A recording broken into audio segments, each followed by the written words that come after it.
the next thing I want to talk about, which goes along with this, is that guilt, the mom guilt. There's the guilt of not doing enough, not being enough. Do you look pretty and have your lipstick on for when your husband comes home?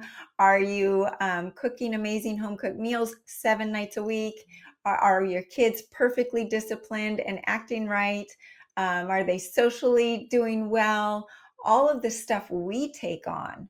And that's something actually I'm learning as my kids get older. It still happens where I have to learn to separate myself from the emotional stressors that they have, because they've got to learn their lessons, right? And us moms don't want to take care of everything for our kids. Yes, we hate watching them suffer, but they need to suffer on their own.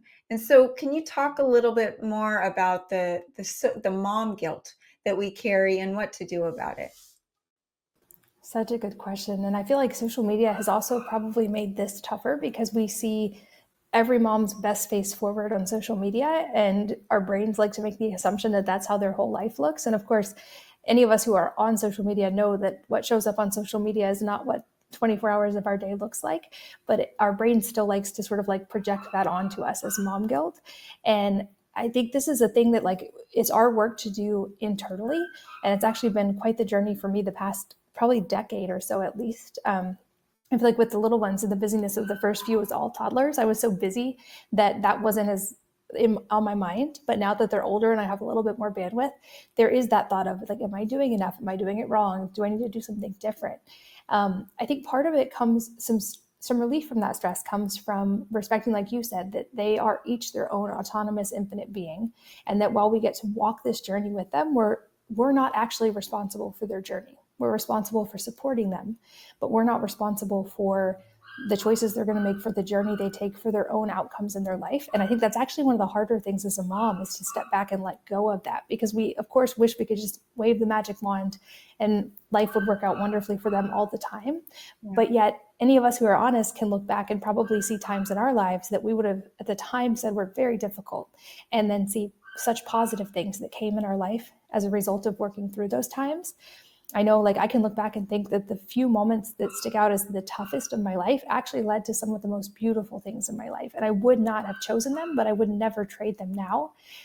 That's still hard to remember, though, when our kids are going through something. I think sometimes seeing our kids suffer is more acutely painful than suffering ourselves, for sure. Yeah. One thing that's been helpful to me is to try to focus on my own emotional regulation in any of those moments versus their behavior or them.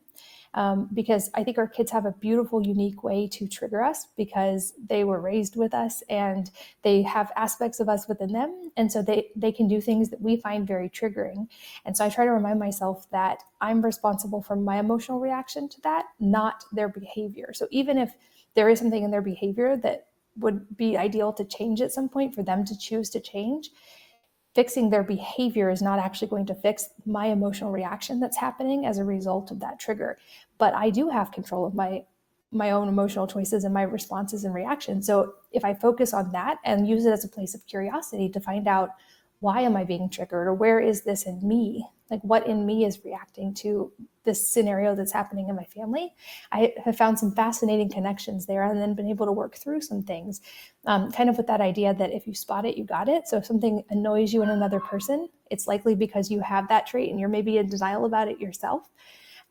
Also, if they've gotten older, one thing that I found helpful, though also humbling, is Dr. Kelly Brogan had some great advice in one of her podcasts. She said she asked her daughters 2 questions. She asked them, what's something that I have done that hurt you in the past that still hurts you when you think about it now? Mm-hmm. And what do you need from me now in life that I'm not giving you?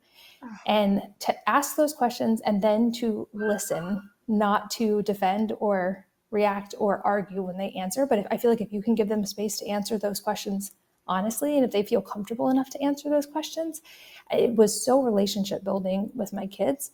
And like her experience, my kids did not say I did everything perfectly. And there were things that are seemingly small to me, but that were a big deal to them, whether it was just my reactions to something that they did when they were much younger, or if I got upset because something broke or whatever it was. And then those became places where I could actually build the relationship stronger by understanding their reality. Someone explained to me, or I think Kelly Brogan talks about this too, actually, is like when we were kids, if you think back to it, we maybe weren't even aware that our parents were emotional beings on their own. But certainly that was not the forefront of what was occupying our mind, was our parents' emotional experience of life.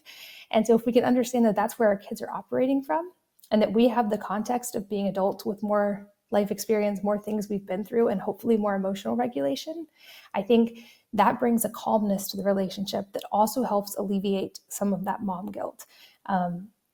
But I think it's definitely a tough and complex topic, and one that society does not set us up to have an easy path through right now. Oh my gosh, I love what you just said. I'm going to ask those questions to all three of my kids today. And the hardest part is going to keep my mouth shut, right? And to not become defensive and say, oh, well, that's because, and you don't know, da da da, right?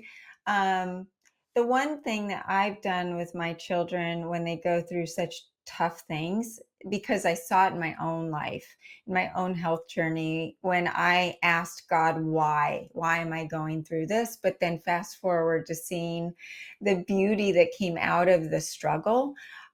At that point, I'm like, there's a reason for every challenge. So whenever one of my children go through something so hard, it helps me as well as them is to say, I can't wait to see what God does with this. Now, if you're not religious, I can't wait to see what the universe does with this or how this plays out, because something so beautiful is going to come out of it.